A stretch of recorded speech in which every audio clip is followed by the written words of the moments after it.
आपुले मरण पाहिले मी डोळा, झाला तो सोहळा अनुपम. ही संत तुकारामांची अनुभूती आपल्या वाट्याला येण्याची कधी शक्यता आहे काय? मृत्यूच्या भीतीने भेकड माणूस प्रत्यक्ष मृत्यू येण्यापूर्वी 1000 वेळा मरतो आणि मग कधीतरी प्रत्यक्ष मृत्यू अशा भेकड माणसावर, जो माणूस खरोखर कधी जगलाच नसेल, जगलाच नाही, अशा भेकड माणसावर तो घाला घालतो. आणि मग टाचा खुडीत असा भेकड माणूस, मला अजून खूप काही कार्य करायचं होतं, आम्हाला आत्ताच मृत्यू नको होता, असं स्वतःशीच पुटपुटत मृत्यूच्या स्वाधीन होतो. अजून किती काळ तुला मिळाला असता, म्हणजे अजून किती आयुष्य तुला मिळालं असतं, म्हणजे तुझं जीवन कार्य तुला पूर्ण करता आलं असतं, असा प्रश्न जर यापैकी कुणाला विचारला तर त्याचं उत्तर त्यांना देता येईल काय? म्हणजे किती किती वर्ष?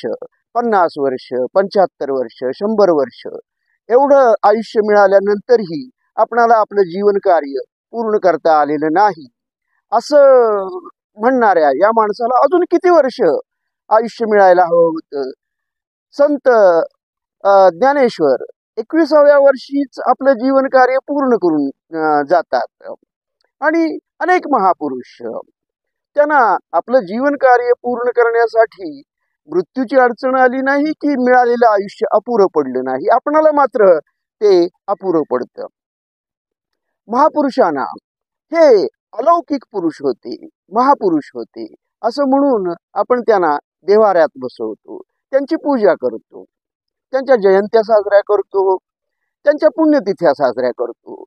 पण या महापुरुषांच्या आयुष्याकडून, त्यांच्या कार्याकडून काही प्रेरणा घेऊन आपण असं काही करावं असं आपल्या मनात येतं काय? आणि मग आपणाला आयुष्य अपुरं पडतं. याचं कारण काय? आपण जगत असताना पूर्ण निष्ठेनं आपलं कार्य करण्याचा प्रयत्न केला का? हा प्रश्न आपण स्वतःशीच विचारलेला बरा. आपणाला माहित असतं की मृत्यू अटळ आहे. माणसाच्या आयुष्यामध्ये मृत्यू, ज्याला जन्म आहे त्याला मृत्यू आहे आणि तो अटळ आहे.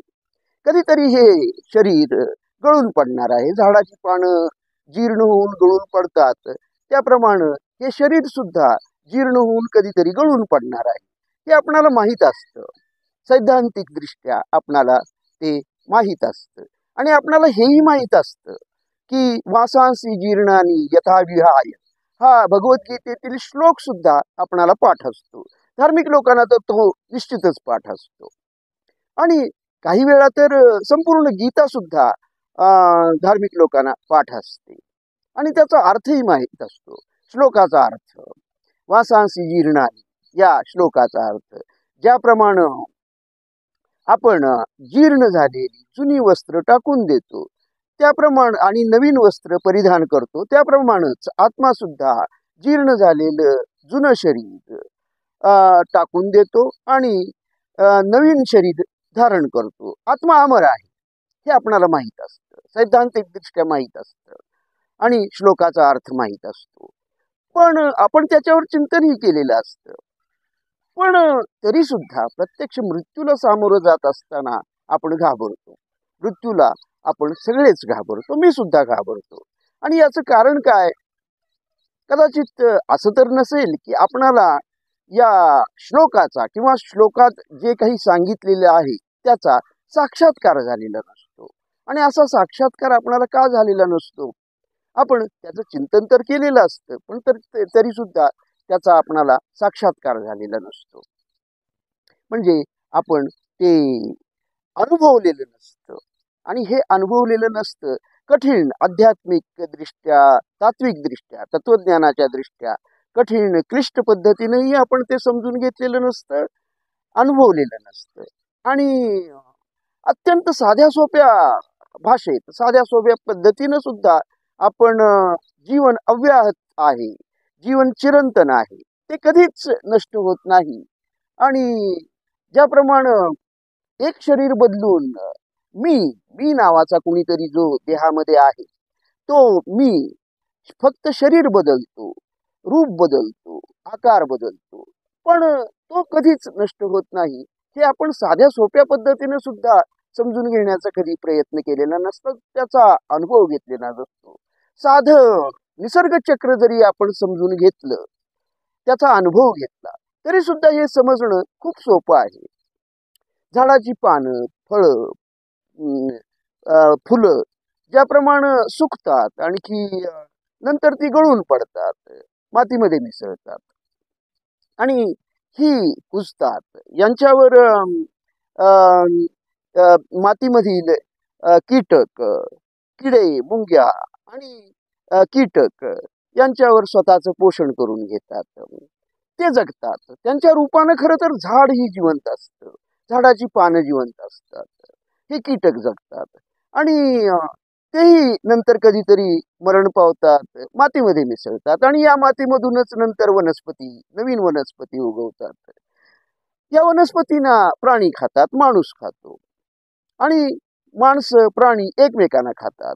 प्राणी माणसांना खातात, माणूस प्राण्यांना खातो आणि नंतर ते कधीतरी त्यांचं जीर्ण झालेलं शरीर टाकून देतात. आणखी त्यांना मृत्यू येतो आणि ते मातीत मिसळतात आणि मग पुन्हा एकदा या चक्रामधील कीटक या गळून पडलेल्या माणसांच्यावर, मानवी देहावर आणि प्राण्यांच्या देहावर ते स्वतःची उपजीविका करतात. त्यांचाही पुन्हा कधीतरी मृत्यू होतो आणि नंतर तेही मातीत मिसळतात आणि पुन्हा मातीमधून वनस्पती उगवतात. हे अव्याहत चालणारं निसर्ग चक्र. म्हणजे फक्त शरीर बदलली, आकार बदलले, रूप बदलले, किडे किडे झाले, किड्यामधून पुन्हा वनस्पती आल्या, वनस्पतीमधून पुन्हा प्राणी आले. वनस्पती या प्राण्यांच्या मध्ये, माणसांच्या मध्ये वेगळ्या पद्धतीनं, वेगळ्या रूपानं जिवंत असतातच आणि माणूस सुद्धा या कीटकांच्या रूपानं जिवंत असतो, प्राणी सुद्धा जिवंत असतात आणि या सर्व देहामध्ये वास्तव्य करणारा मी नावाचा जो कुणी आहे, आत्मा, आत्मा अमर आहे, जो कुणी मी आहे, तो तो मात्र कधीच नष्ट झालेला नाही. प्रत्येक देहामध्ये मी आहे, झाडामध्ये मी आहे आणि प्रत्येक देहामध्ये मी आहे.